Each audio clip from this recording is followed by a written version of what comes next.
setiap jalan.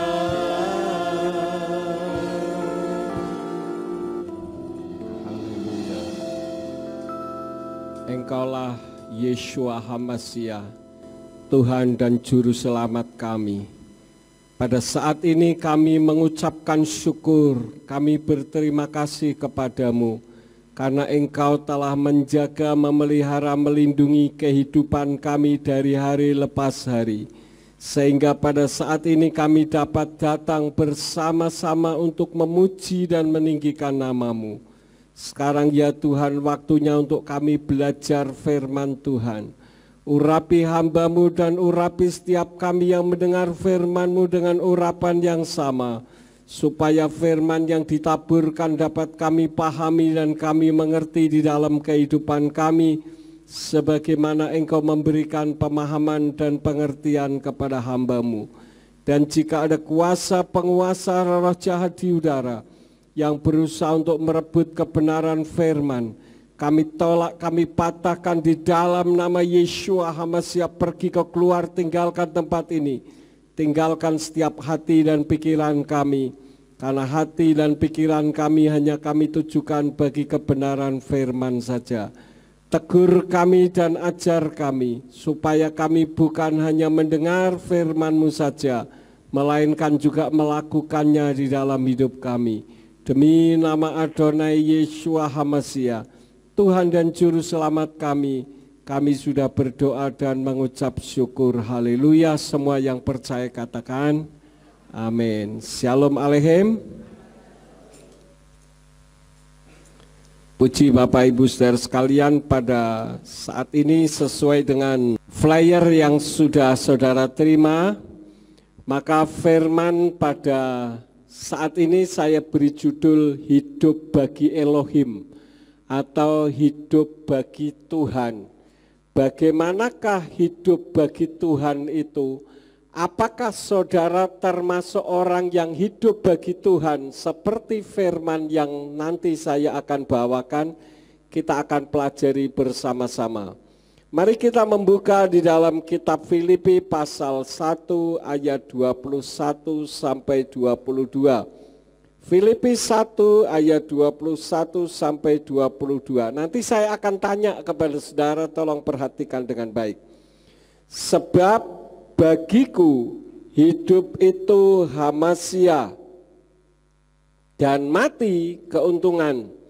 Namun jika hidup di dalam daging, bagiku hal itu merupakan sebuah pekerjaan. Lalu apa yang akan kupilih? Aku tidak tahu. Di dalam kitab berbahasa Ibrani berbunyi ki kayati hu HaMashiach wa hapawet hu lerawekati. Bagiku hidup adalah HaMashiach. Hidup itu HaMashiach. Yang bicara ini siapa, saudara-saudara? Siapa yang bicara? Rabi Saul atau Rasul Paulus kepada sidang jemaat di Filipi. Apa sih yang dimaksud dengan bagiku? Saya garis bawahi kata-kata sebab bagiku. Kalau di dalam kitab berbahasa Ibraninya ki kayati, sebab bagiku, atau karena hidupku, ya. Ki kayati itu karena hidupku. Jadi apa yang Rabi Saul sampaikan ini mengandung beberapa makna.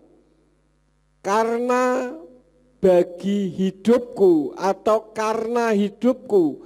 Yang pertama, Rabi Saul punya prinsip sendiri untuk imannya.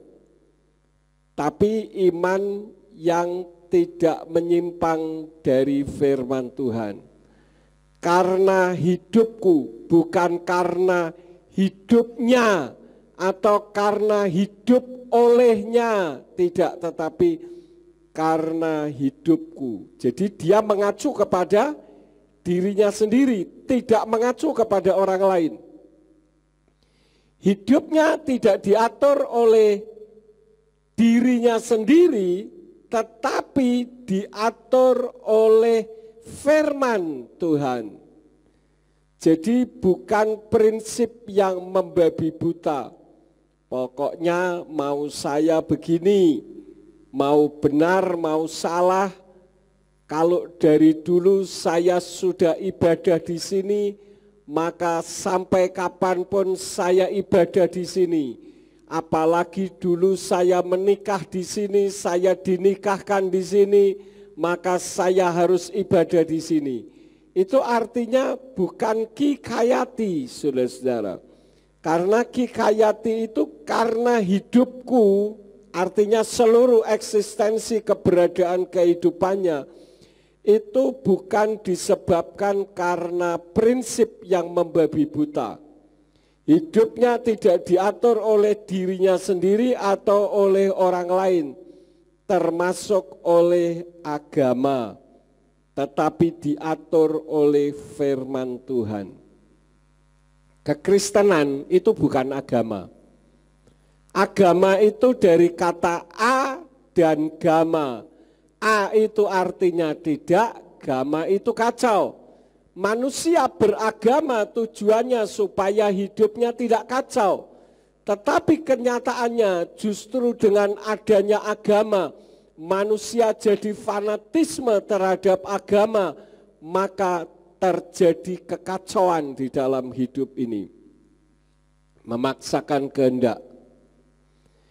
Tetapi tidak demikian halnya dengan Rabi Saul ketika dia berbicara kepada sidang jemaat di Filipi. Itu sama seperti ketika dia berbicara kepada jemaat di Roma. Di dalam kitab Roma pasal yang ke-8 ayat yang ke-14 dikatakan, sebab siapa saja yang dipimpin oleh roh Elohim, siapa saja yang dipimpin oleh roh Tuhan, mereka adalah anak-anak Elohim atau anak-anak Tuhan. Kalau saya tanya kepada saudara, saudara anak Tuhan atau bukan? Anak Tuhan. Kalau saudara mengaku sebagai anak Tuhan, kehidupan saudara harus dipimpin oleh roh Tuhan, bukan dipimpin oleh orang lain. Kalau sekarang saya mengajarkan seperti ini, artinya saudara dipimpin oleh saya. Nah, yang menjadi pertanyaannya, apa yang saya ajarkan ini berdasarkan firman Tuhan atau tidak? Atau berdasarkan doktrin atau ajaran gereja? Sekarang ini ajaran gereja lebih dominan daripada ajaran firman. Saya tidak akan membahas lebih jauh tentang apa itu doktrin gereja. Karena beberapa waktu yang lalu saya sudah sampaikan. Tetapi yang saya ajarkan adalah ajaran firman, bukan ajaran doktrin gereja atau ajaran gereja. Karena itu saya berani menantang, kalau misalkan apa yang saya ajarkan keluar dari kitab suci, silahkan saudara tinggalkan saya. Berarti saya sudah tidak mengajarkan firman dengan baik. Tetapi saya selalu mendasari ajaran yang saya sampaikan kepada saudara dengan dasar kitab suci, dengan dasar firman Tuhan. Jadi Rabi Saul punya prinsip sendiri untuk imannya. Hidupnya tidak dipengaruhi oleh dirinya sendiri. Karena ada orang yang mengatakan bahwa hidup itu yang penting percaya kepada dirinya sendiri. Ini salah, saudara-saudara. Hidup itu yang penting bukan percaya pada diri sendiri. Karena diri sendiri seringkali tidak bisa dipercaya. Tetapi kehidupan kita seharusnya dipimpin oleh roh Tuhan. Itu yang pertama. Yang kedua, apa yang Rabi Saul tulis tadi mengandung makna tidak hanya membebek.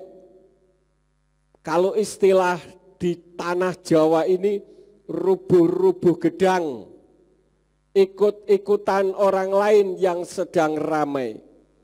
Jadi kalau orang sedang ngetren ke sana, kita ikut ke sana. Orang sedang ngetren ke sini, kita ikut ke sini.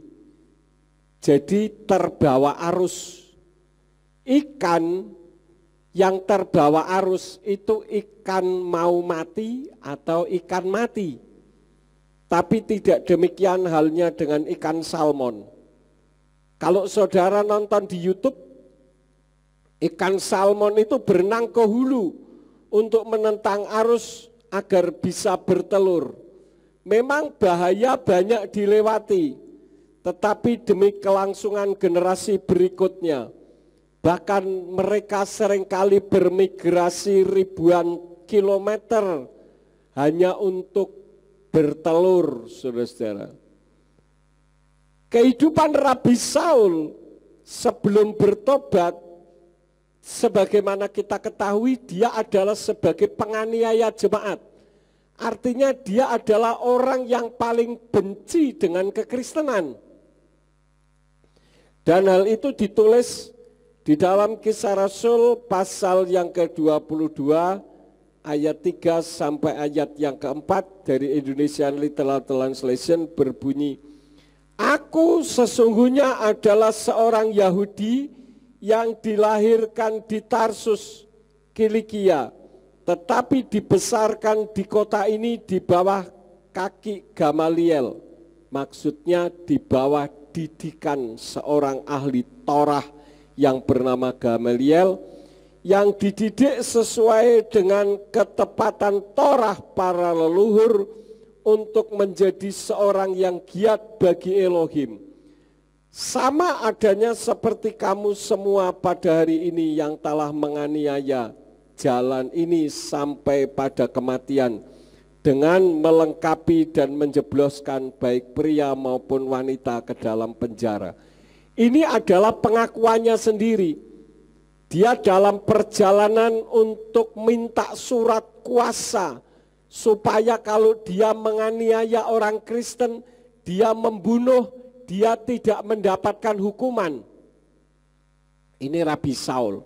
Karena dianggap semua murid-muridnya Yeshua ini adalah satu ajaran sesat. Karena menganggap Yeshua itu Tuhan, maka Yeshua harus disalib.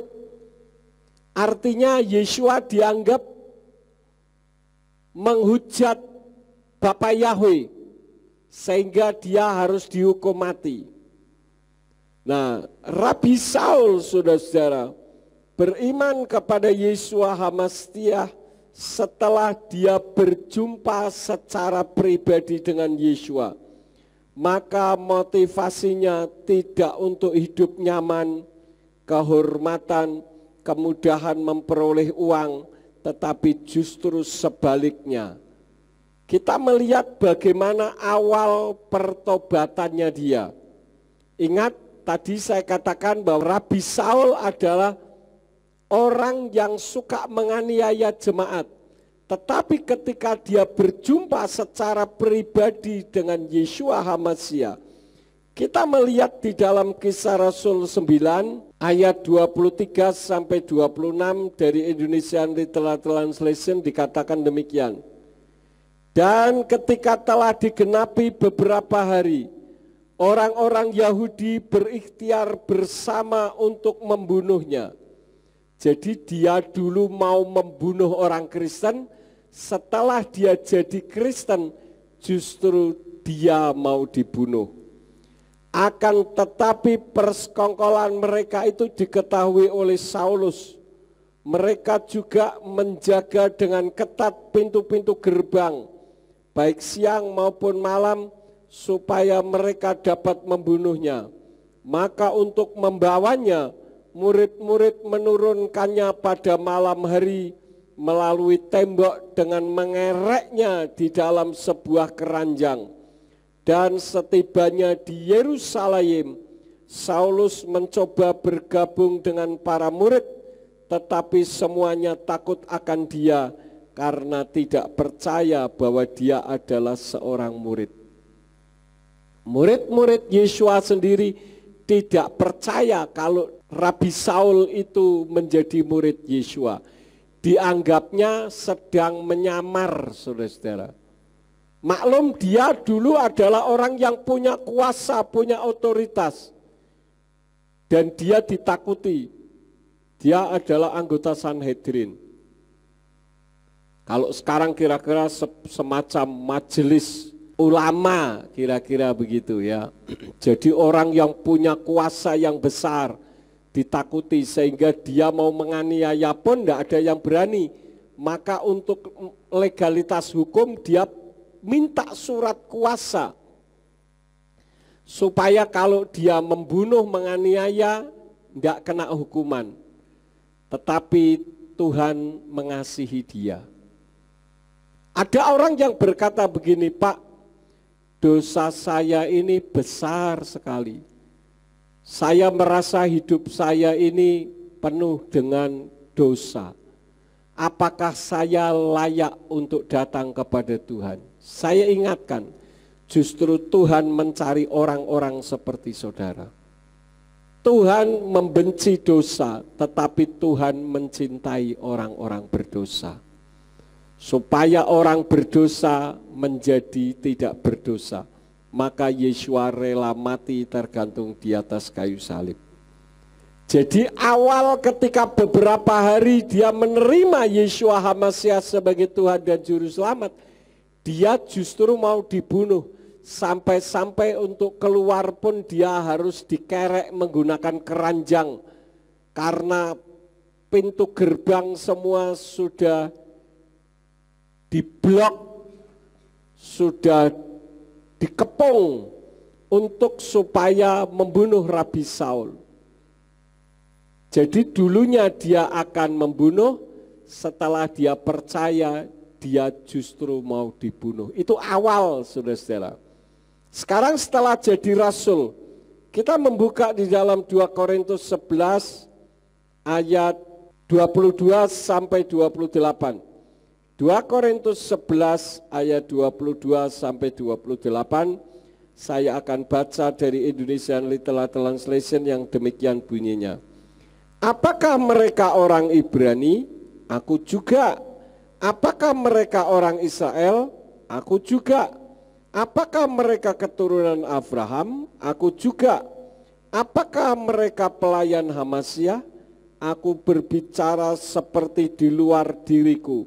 Aku lebih lagi dalam kerja keras berkelimpahan, dalam penyesahan melebihi takaran, dalam pemenjaraan teramat sering, dalam bahaya maut kerap kali. Dari orang-orang Yahudi aku telah menerima 5 kali 40 kurang 1 pukulan. 3 kali aku telah didera, 1 kali aku dilempari batu, 3 kali mengalami karam kapal. Sehari semalam aku terkatung-katung di tengah laut. Dalam perjalanan kerap kali berada dalam bahaya banjir, bahaya penyamun, bahaya dari bangsaku sendiri, bahaya dari bangsa-bangsa lain, bahaya di kota, bahaya di padang gurun, bahaya di laut, bahaya di antara saudara-saudara palsu, dalam kerja keras dan jerih lelah, kerap kali dalam berwaspada, dalam kelaparan, dalam kehausan, kerap kali dalam berpuasa, dalam kedinginan, dan tanpa pakaian. Selain dari hal-hal di luar itu, sebagai tanggung jawabku sehari-hari adalah pemeliharaan atas semua gereja. Saudara bisa melihat bagaimana kehidupannya yang kontradiktif dengan kehidupannya yang dulu. Dia dulu orang yang berwibawa, orang yang disegani. Dia sebagai ahli Torah, muridnya Gamaliel secara langsung. Kalau sekarang kira-kira profesor doktor teologia yang mumpuni Gamaliel, ini muridnya Hillel. Jadi Rabi Saul itu adalah cucu keturunan perguruan Torah dari Hillel. Tetapi dia ketika menerima Yeshua HaMashiach, dia mengalami masa-masa yang sukar. Setiap saat kehidupannya ada dalam bahaya yang mengancam. Bukan hanya mengancam keuangannya, tetapi juga mengancam nyawanya, baik dari orang-orang Yahudi maupun orang-orang yang mengaku sebagai saudara tetapi palsu. Tetapi ketika dia mengalami bahaya, mengalami hal-hal yang mengerikan di dalam kehidupannya, apakah dia meninggalkan Tuhan? Ini yang menjadi pertanyaannya, saudara-saudara. Karena itu pertanyaan yang sama juga saya lontarkan kepada saudara. Apa yang dipikiran kita samakah dengan apa yang dipikirkan oleh Rabi Saul? Biasanya yang kita pikirkan beriman kepada Yeshua HaMashiach agar hidupnya aman. Ini yang kebanyakan seringkali terjadi. Apakah Rabi Saul ditinggalkan Tuhan sehingga dibiarkan dikejar-kejar untuk dibunuh? Kalau saya bertanya kepada saudara, Rabi Saul itu pilihan Tuhan Yeshua HaMashiach secara langsung dengan sebuah penglihatan. Dan dia dituntun oleh Ruach HaKodes atau Roh Kudus di dalam kehidupannya, sehingga dialah satu-satunya rabi yang bisa menulis banyak kitab di dalam perjanjian baru. Berarti dia dituntun oleh Roh Kudus atau bukan? Jelas dituntun oleh Roh Kudus. Tetapi dalam kehidupannya yang penuh dengan masalah penderitaan, apakah berarti Tuhan meninggalkan dia? Tidak, Tuhan tidak meninggalkan dia. Justru Tuhan pakai dia luar biasa. Tetapi kita bercermin dari bagaimana imannya dia.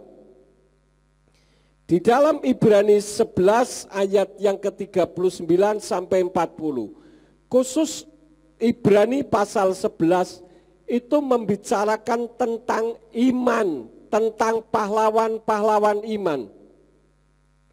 Nah, ayat yang ke-39 sampai 40 dikatakan, dan setelah dijadikan kesaksian melalui iman, mereka semua ini tidak menerima janji itu. Bagi kita yang telah menyediakan sesuatu yang lebih baik, itulah Elohim, sehingga tanpa kita mereka tidak dapat disempurnakan. Bayangkan mereka adalah pahlawan iman, artinya iman mereka besar. Bukan hanya sebesar biji sesawi, mungkin lebih daripada itu. Tetapi kitab suci katakan mereka berdoa dan mereka tidak mendapatkan apa yang mereka doakan. Tetapi iman mereka tidak luntur, saudara-saudara. Nah, inilah yang menjadi pertanyaan. Kitab suci sudah mengajarkan kepada kita bahwa menjelang kedatangan Yeshua HaMashiach yang kedua kali, bukan sebagai bayi yang lemah, tetapi dia akan datang bersama dengan berlaksa-laksa malaikat untuk mengangkat saudara dan saya yang mencintai dia. Dunia bukan semakin baik, tetapi kitab suci katakan dunia penuh dengan kesulitan. Yang menjadi pertanyaannya adalah, ketika kesulitan itu juga berdampak kepada kita, apakah kesulitan itu mampu mempengaruhi iman kita atau tidak? Tadi saya katakan seringkali terjadi saya percaya kepada Yeshua HaMashiach supaya hidup saya aman, supaya hidup saya nyaman, supaya hidup saya sejahtera. Tapi kalau kenyataannya saudara mengalami seperti apa yang Rabi Saul alami, apakah saudara masih tetap bisa bersyukur dan beriman kepada Tuhan? Ini yang menjadi pertanyaannya, saudara-saudara. Karena kesejahteraan materi itu bukan bukti bahwa orang itu hidup benar di hadapan Tuhan. Kasus yang sedang terjadi, yang viral berbulan-bulan di tubuh Kepolisian Republik Indonesia, saudara bisa melihat siapakah FS itu. Dia orang yang punya kuasa, punya otoritas, punya segala-galanya, baik harta, kekayaan, maupun kuasa. Tidak mungkin bisa dijatuhkan. Tetapi kalau kehendak Tuhan terjadi, maka hancurlah dia. Artinya bahwa kekayaan itu membuat orang jadi lupa diri. Tetapi tidak demikian halnya dengan Rabi Saul. Ketika dia mengenal Yeshua HaMashiach sebagai Tuhan dan Juru Selamat, yang dia fokuskan adalah keselamatan jiwanya.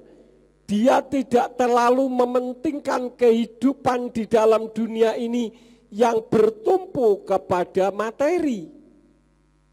Apakah kita salah kalau kita mencari materi? Sama sekali tidak salah. Tetapi jangan sampai materi itu mengikat kita sehingga iman kita iman yang dipengaruhi oleh materi. Ketika uang kita banyak, kita bisa senyum-senyum, kita bisa ramah menyapa orang. Tetapi ketika keuangan kita kosong, bisakah kita tetap berharap dan bersandar kepada Tuhan? Jadi jangan bertumpu kepada kesejahteraan materi. Saudara-saudara, ada orang yang WA saya mengatakan begini, Shalom Aleihim Pak, memasuki bulan demi bulan pergumulan saya, istri merasa tidak sanggup lagi berjuang bersama-sama, sehingga pada hari ini saya tidak mendapati istriku di rumah, tidak tahu kemana. Dukung dan doakanlah saya Pak. Terima kasih Bapak Yahweh memberkati Bapak sekeluarga dan GPF Surya Kebenaran. Amin, haleluya, haleluya, haleluya. Artinya dia merasa ketika pulang ke rumah istrinya tidak ada, jangan-jangan istrinya meninggalkan dia. Saya jawab, jangan berpikir negatif. Siapa tahu istri Anda sedang mencari berkat, sedang berjuang, dan orang yang sama mengirim WA kepada Pak Lukas, tapi WA-nya nyasar ke saya, jadi hanya diganti namanya. Nah kemarin saya ketemu Bapak Gembala Yefta Mulyanto, beliau cerita kalau beliau juga di WA dengan WA yang sama. Artinya apa? Semua penyembah Bapak Yahweh dimintain semua. Ini menunjukkan bahwa orang tersebut tidak berharap kepada Tuhan. Saya pernah tegur orang itu, Pak, Bapak kalau kekurangan jangan selalu minta kepada saya.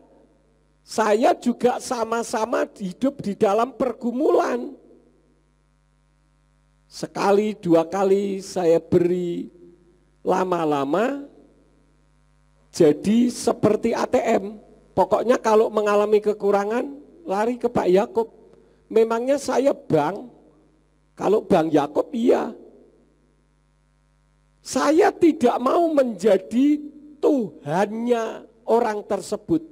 Saya mau meyakinkan kepada saudara, ketika ada di antara saudara yang hidup mengalami kesulitan di dalam keuangan, kalau saudara betul-betul berharap 100% kepada Bapa Yahweh, saya mau tanya, adakah pertolongan dari Tuhan? Jangan saudara pikir saya tidak berkali-kali menghadapi masalah seperti itu. Enggak mungkin saya tanya kepada saudara. Atau misalkan saya mau pergi ke luar negeri. Saya bilang, Bapak Ibu, saudara-saudara sekalian, bulan depan saya mau ke Amerika, mau tengok anak-anak. Tolong ya, siapkan dana untuk saya berangkat.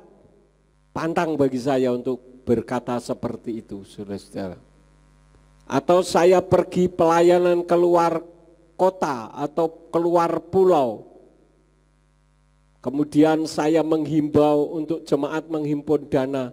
Sorry. Itu bukan saya. Bagi saya, kalau saya berharap, saya bersandar kepada Tuhan, Tuhan selalu mencukupkan apa yang menjadi kebutuhan kehidupan saya. Demikian pun di dalam kehidupan saudara. Karena itu yang terpenting adalah mental, konsep mind atau pola pikir kita yang harus diubah. Sekali kita berbicara seperti orang yang saya tulis ini, kalau saudara tidak percaya saya bisa buktikan WA-nya masih belum saya hapus. Kalau saya bertindak seperti itu, kitab Yirmiyahu katakan terkutuklah orang yang berharap kepada manusia, tetapi diberkatilah orang yang berharap kepada Bapa Yahweh. Bapa Yahweh tidak pernah membuat kita susah. Yang penting jangan kita ini malas. Kalau kita tidak malas, Tuhan akan buka jalan. Kitab suci katakan, lihat burung-burung di udara, Dia pelihara.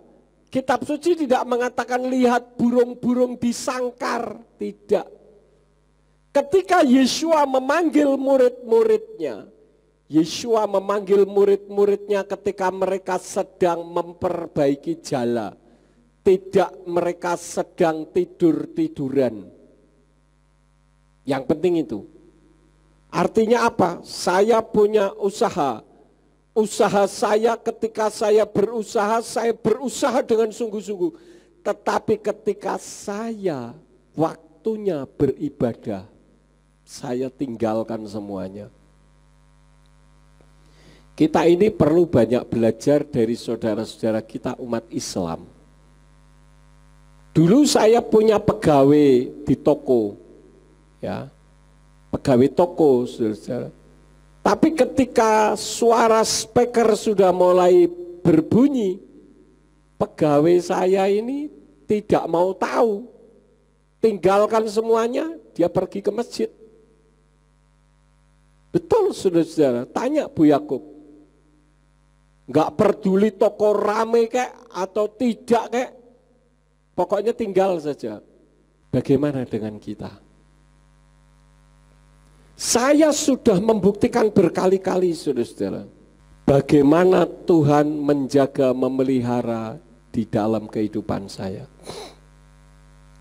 Yang penting jangan ketika kita mengalami kesulitan di bidang keuangan, karena kesulitan itu seringkali identik dengan keuangan, lalu kita menoleh ke kanan, menoleh ke kiri, siapa kira-kira yang akan menolong saya?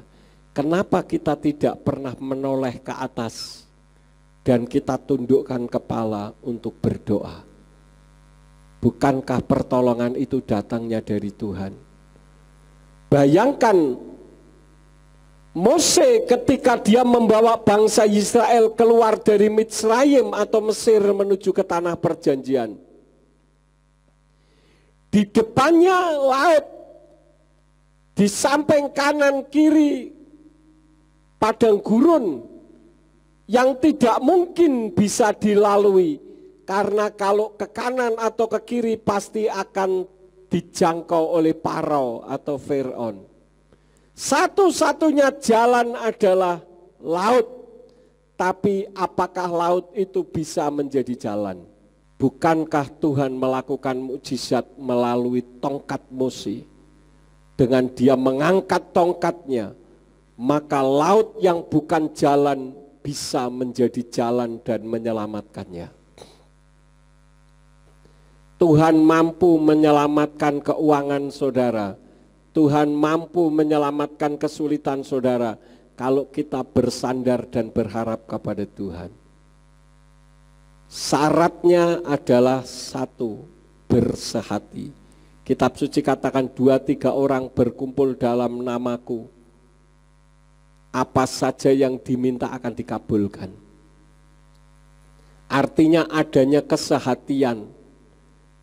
Saya sudah sering kali katakan, saudara-saudara, bagaimana kehidupan bunga ketika dia masih punya banyak bebek. Saya pernah tanya kapan bebeknya bertelur. Dia bilang kalau keluarga terjadi keributan, telurnya sedikit. Ini binatang loh saudara-saudara, bisa punya naluri. Artinya apa? Ketika kita hidup damai sukacita antara suami dengan istri, anak-anak dengan orang tua, mertua dengan menantu, maka tingkap-tingkap berkat itu terbuka untuk kita. Jangan kita minta lebih, cukup saja Tuhan tahu setiap kebutuhan kita. Dan Tuhan tidak akan pernah meninggalkan kita. Di dalam kitab Markus pasal 4 ayat 1 sampai 19 dari Indonesian Literal Translation, saya akan baca demikian bunyinya. Dan lagi dia mulai mengajar di tepi danau dan kerumunan orang banyak berkumpul kepadanya. Sehingga setelah naik ke atas perahu di danau itu dia duduk. Dan seluruh kerumunan orang itu berada di daratan menghadap danau itu. Dan dia mengajar mereka banyak hal dengan perumpamaan. Dia berkata kepada mereka dalam pengajarannya, dengarkanlah, tampaklah seorang yang menabur keluar untuk menabur dan terjadilah pada waktu menabur. Sebagian jatuh di pinggir jalan dan datanglah burung-burung dari langit memakannya. Dan yang lain lagi jatuh di atas bebatuan yang tidak memiliki banyak tanah. Dan segeralah dia bertunas karena tidak memiliki kedalaman tanah. Dan setelah matahari terbit ia terpanggang karena tidak mempunyai akar, ia layu. Dan yang lain jatuh ke dalam semak duri dan semak duri itu tumbuh besar dan mengimpitnya. Dan dia pun tidak menghasilkan buah. Jadi ketika firman Tuhan disampaikan, kita semua menerima dengan porsi yang sama. Karena semua saudara punya telinga yang bisa mendengar dengan suara yang sama. Tetapi penangkapan kita berbeda-beda. Dikatakan dan yang lain jatuh di tanah yang subur. Dan dia menghasilkan buah ketika bertumbuh dan bertambah besar. Dan yang satu menghasilkan 30, dan yang satu 60, dan yang satunya 100 kali lipat. Dan dia berkata kepada mereka, siapa yang memiliki telinga untuk mendengar, hendaklah dia mendengarkan. Dan ketika dia berada seorang diri, mereka di sekelilinginya bersama 12 murid menanyai dia tentang perumpamaan itu. Dan dia berkata kepada mereka, perhatikan penjelasan Yesua.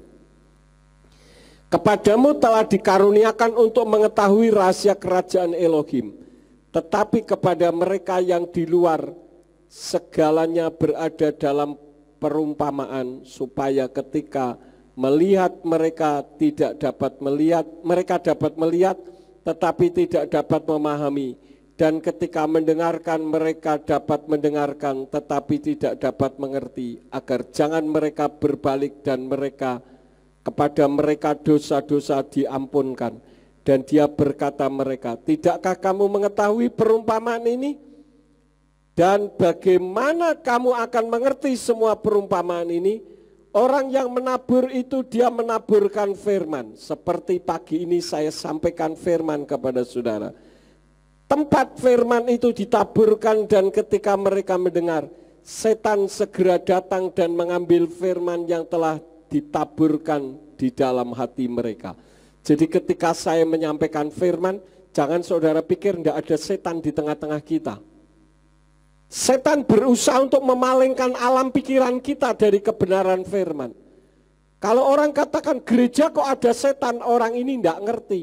Justru gereja paling banyak setannya. Supaya orang jangan concern, jangan memperhatikan firman Tuhan. Dan demikian jugalah mereka yang ditaburkan di atas bebatuan. Dan ketika mereka mendengarkan firman, mereka segera menerimanya dengan sukacita. Ketika firman saya taburkan, saudara menerima dengan sukacita.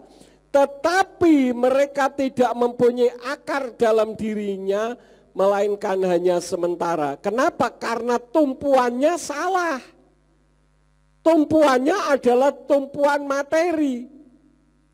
Maka dari itu, jangan sekali-kali kalau saudara mengajar kepada orang, yuk ikut Tuhan supaya nanti utang-utangmu lunas. Itu dasar yang salah. Ikutlah Tuhan supaya kamu diselamatkan. Dan kalau kamu meyakini betul, kitab suci katakan apa? Carilah dahulu kerajaan Elohim dan kebenarannya, maka semuanya akan ditambahkan kepadamu. Kalau hanya sekedar untuk memberi berkat, itu adalah tugasnya Tuhan. Tuhan tidak pernah mengambil sesuatu apapun dari kita. Seperti orang yang memberikan SMS atau WA kepada saya tadi. Apakah katakanlah istrinya meninggalkan dia? Apakah kalau istrinya meninggalkan dia kemudian kaya? Tidak juga, saudara-saudara. Nah, ini karena dasarnya salah. Saya terkejut juga ketika Pak Yefta Mulyanto kemarin sempat cerita dengan saya. Dia bilang, Dad, Daddy terima WA dari si Anda. Saya bilang terima. Bunyinya gini kan, Mul? Iya. Semua orang di WA nih. Dan semua orang kan punya masalah, saudara-saudara. Ya. Kalau saudara masih diberi kesempatan oleh Tuhan punya masalah, bersyukur dengan masalah itu. Karena artinya saudara masih hidup. Hanya orang mati yang tidak punya masalah. Tetapi bukan berarti dengan masalah saudara menjadi mati. Kalau kita berharap kepada Tuhan dengan sungguh-sungguh, buktikan. Saya katakan buktikan karena saya sudah berkali-kali membuktikannya. Coba saja kita pikirkan, apakah mungkin anak-anak saya bisa kuliah di Amerika semuanya? Duit dari mana? Tetapi toh Tuhan bisa lakukan itu semuanya dengan ajaib. Dan saya tidak punya hutang. Saudara-saudara. Saya lanjutkan.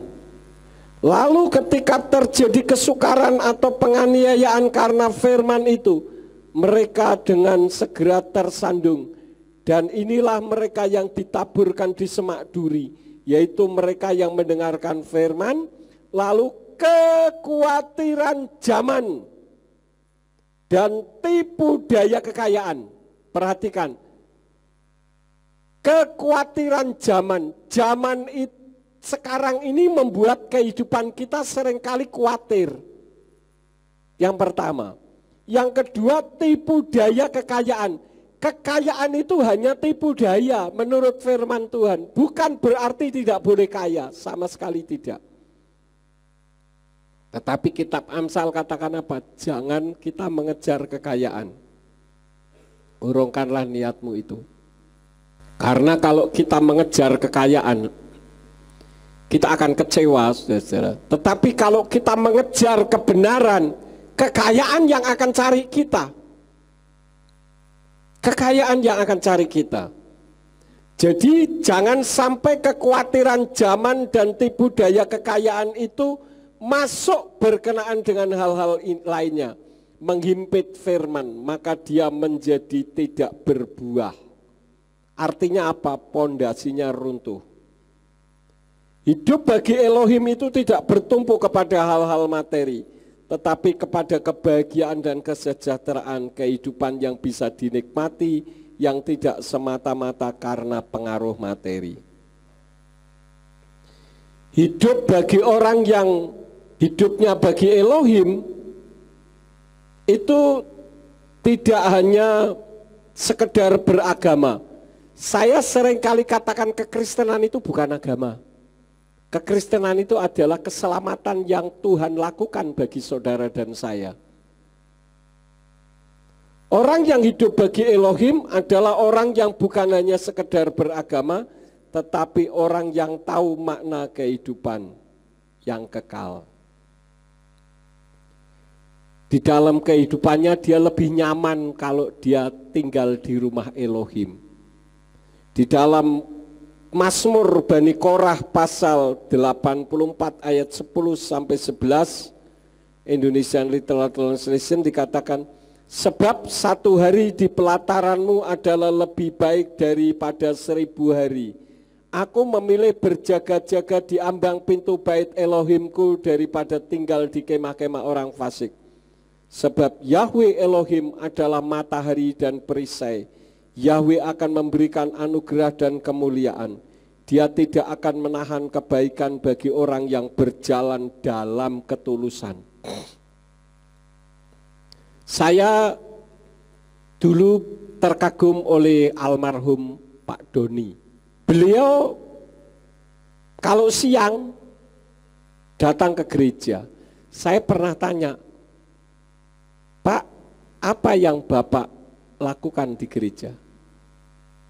Dia bilang, saya sukacita kalau datang di rumah Tuhan. Dan dia ke gereja berdoa. Dia adalah orang yang kalau bekerja tidak menampakkan kepada orang lain. Dan ternyata Tuhan lebih mengasihi dia. Dia bilang, kalau saya pergi ke gereja hati saya damai. Dia di rumah suka membantu istrinya. Ya, tapi kalau semua pekerjaan sudah selesai, dia pergi ke gereja, dia berdoa. Kenapa? Karena dia merasa ada sukacita. Tetapi beda halnya kalau setiap saat ada di gereja.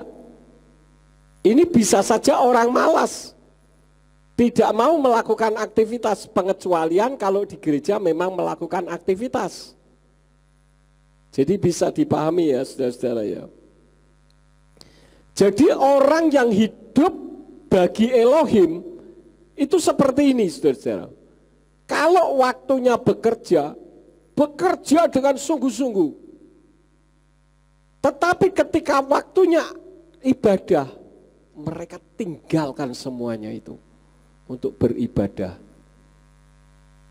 Kenapa? Karena tidak ada orang yang beribadah itu sia-sia. Tuhan tahu isi hati kita. Sekali lagi jangan berharap kepada manusia. Kalau saudara berharap kepada saya, sekali waktu saudara akan kecewa karena saya penuh dengan keterbatasan. Berharap dan bersandarlah kepada Bapa Yahweh. Terkadang karena kita ini berharap kepada materi, bisa saja Tuhan izinkan materi kita runtuh supaya kita tidak lagi berharap kepada materi. Saya pernah ceritakan kepada saudara, ada seorang pengusaha dari Bekasi ya, tapi saya tidak perlu sebutkan namanya. Dia orang kaya, dia pernah mau menjatuhkan dirinya dari apartemen. Dia punya pabrik pembuatan kapal, dia pernah masukkan kepalanya ke mesin sampai banyak luka-luka di kepala.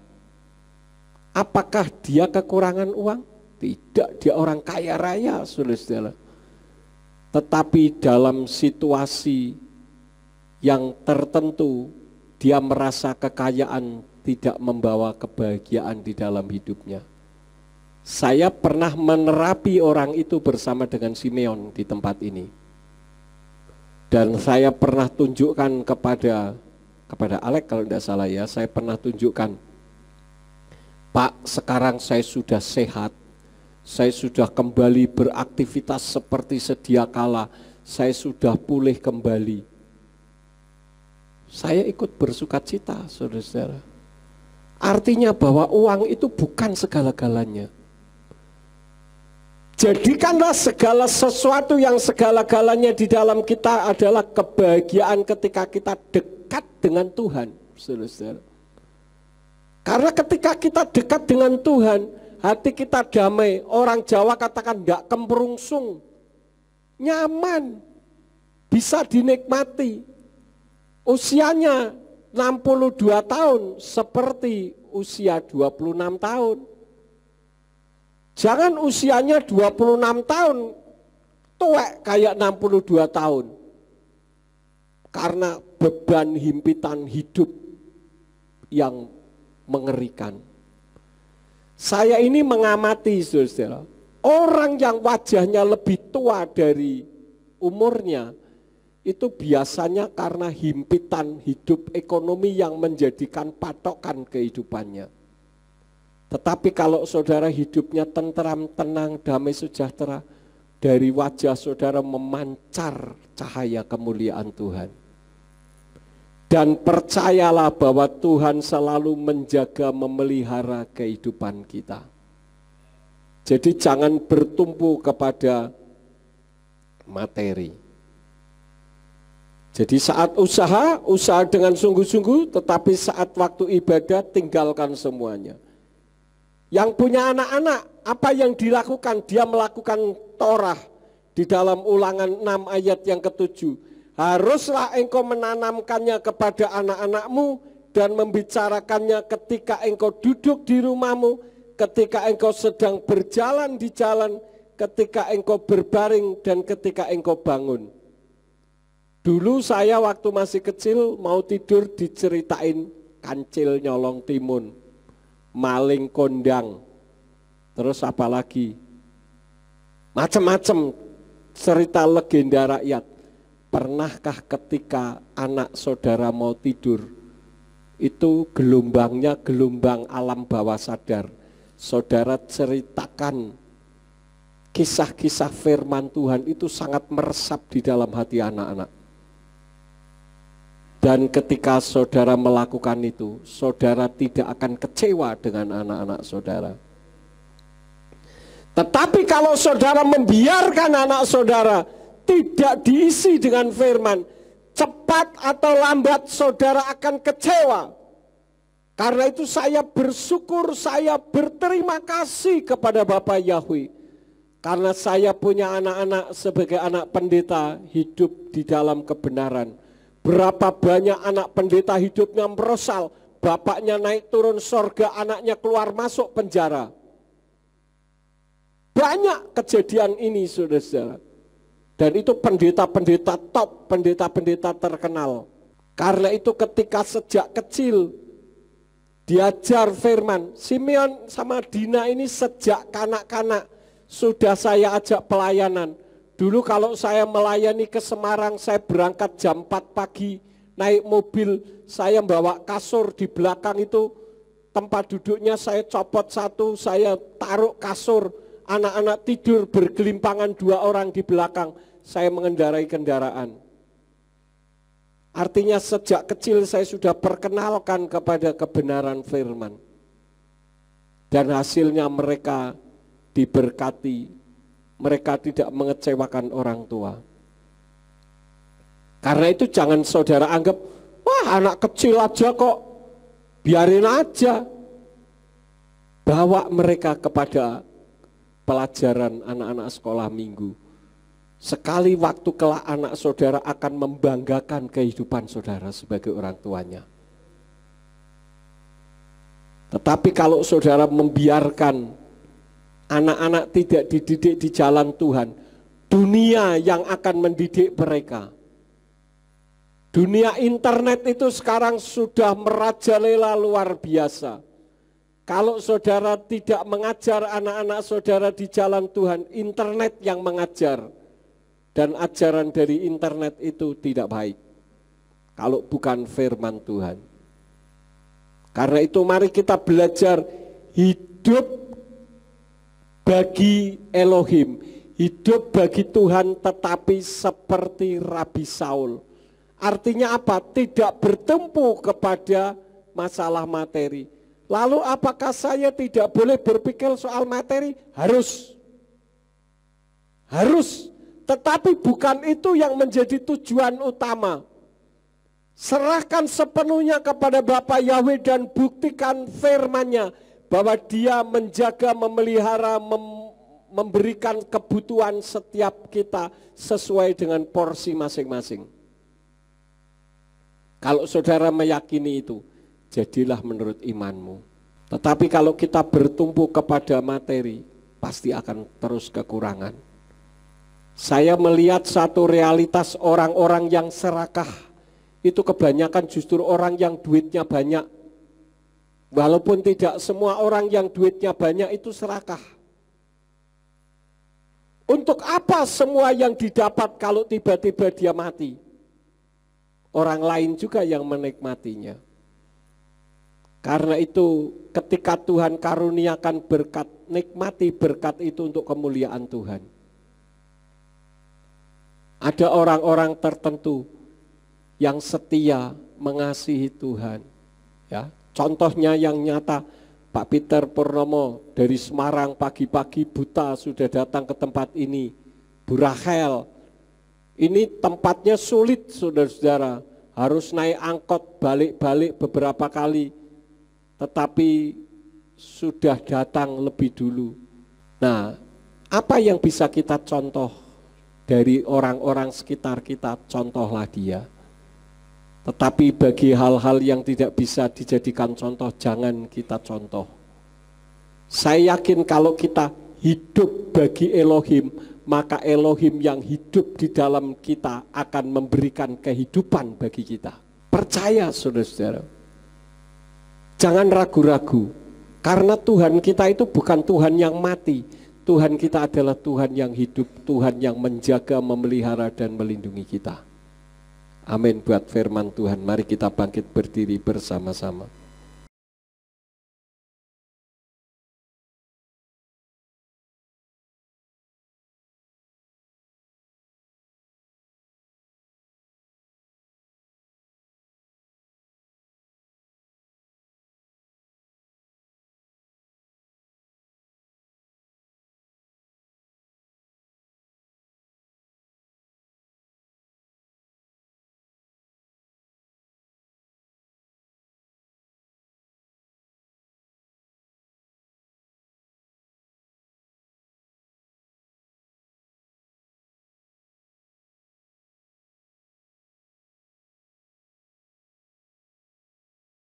Kami juga berdoa untuk seluruh jemaat yang hadir pada pagi hari ini. Biarlah damai sejahtera-Mu menyertai kami semuanya. Terima kasih Bapa, inilah kerinduan hati kami. Agar kami dibedakan dengan yang lain. Haleluya. Orang-orang di dunia ini merasakan kesulitan. Mereka merasakan kebingungan, ketakutan. Tetapi setiap orang yang bersandar hanya kepada Bapa Yahweh Elohim, mereka akan merasakan sukacita. Haleluya. Terima kasih Bapa. Inilah doa kami yang kurang sempurna, yang kami serahkan hanya di dalam nama Tuhan Yesus HaMasiah. Haleluya. Amin. Silakan duduk Bapak Ibu Saudara sekalian. Puji Tuhan, biarlah kita tetap memiliki iman yang teguh dengan kesulitan-kesulitan yang ada. Saya melihat di Amerika sekarang ini banyak orang tidak punya rumah, saudara-saudara. Hidup di pinggir jalan. Kalau musim dingin nanti bisa banyak yang mati karena kedinginan. Tuhan masih memberi kesempatan untuk kita menikmati kehidupan. Terimalah dengan sukacita. Amin. Baik, kita akan mendengarkan pengumuman dari multimedia. Saya persilakan. Yayasan Surya Grisim, saya mohon supaya saudara ikut membantu mempromosikan untuk anak-anak. Karena kebetulan kemarin juga didatangi dari dinas, dan dari dinas juga mendukung adanya PAUD Surya Grisim. Selain daripada itu juga ada hal-hal yang lebih dari Surya Grisim, yaitu anak-anak akan mulai diajar bahasa Inggris ya. Kebetulan Doma adalah sarjana PAUD yang juga mengajar di sekolah, tadinya di sekolah di Semarang yang menggunakan bahasa Inggris. Kemudian Simeon juga bisa bahasa Inggris, Ibu Elvina juga bisa, bahkan master bahasa Inggris. Sehingga anak-anak kalau sejak dini diajar bahasa Inggris, nanti anak-anak saudara akan lebih daripada yang lain. Karena itu tolong dibantu promosikan. Kalau ada yang punya anak usia 2 tahunan, bisa diserahkan untuk kami didik menjadi anak yang lain daripada yang lain. Itu saja, kita akan akhiri. Mari kita bangkit berdiri bersama-sama. Bapa Sorgawi, kami mengucap syukur untuk pagi ini di mana kami telah mendengarkan firman, walaupun dunia mengalami kesulitan, tetapi kami tahu bahwa Engkau tetap menjaga, memelihara, melindungi kehidupan kami. Biarlah iman kami tidak dipengaruhi oleh harta dunia ini, karena kami beriman kepadamu untuk keselamatan jiwa kekal. Engkau memberkati seluruh jemaat yang telah mendengarkan firman-Mu, baik yang ada di ruangan ini maupun yang mendengarkan dari rumah masing-masing. Tuhan berkati mereka semuanya. Jangan tinggalkan kehidupan mereka di masa-masa yang sulit seperti ini ya Bapa. Semua yang sudah ambil bagian di dalam pelayanan pada pagi ini, Engkau pakai semakin hari semakin heran.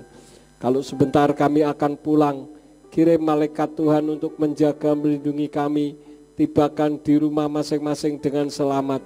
Dan apabila sesampainya di rumah ada yang akan melakukan aktivitas dalam kehidupan mereka, apa saja yang diusahakan dan dikerjakan yang tidak bertentangan dengan firman-Mu, kiranya dibuatnyalah oleh Engkau berhasil, supaya dengan keberhasilan itu dapat dikembalikan lagi guna hormat dan kemuliaan bagi nama-Mu.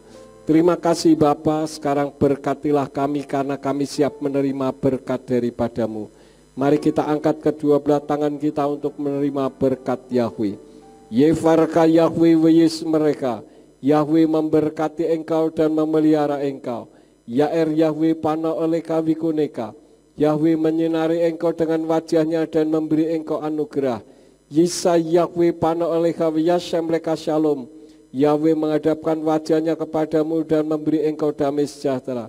Diberkatilah engkau di kota dan diberkatilah engkau di ladang. Diberkatilah buah kandunganmu, hasil bumimu dan hasil ternakmu, yakni anak lembu sapimu dan kandungan kambing dombamu. Diberkatilah bakulmu dan tempat adonanmu. Diberkatilah engkau pada waktu masuk dan diberkatilah engkau pada waktu keluar. Sekarang pulanglah dan terimalah berkat. Kasih Bapa Yahweh Sang Pencipta, kasih karunia Adonai Yeshua HaMashiach Sang Pembeli Jiwa, dan Ruach HaKodes menyertai saudara sekalian sampai Maranatha. Adonai Yeshua HaMashiach datang kembali untuk yang kedua kali dan mengangkat kita semua. Haleluya.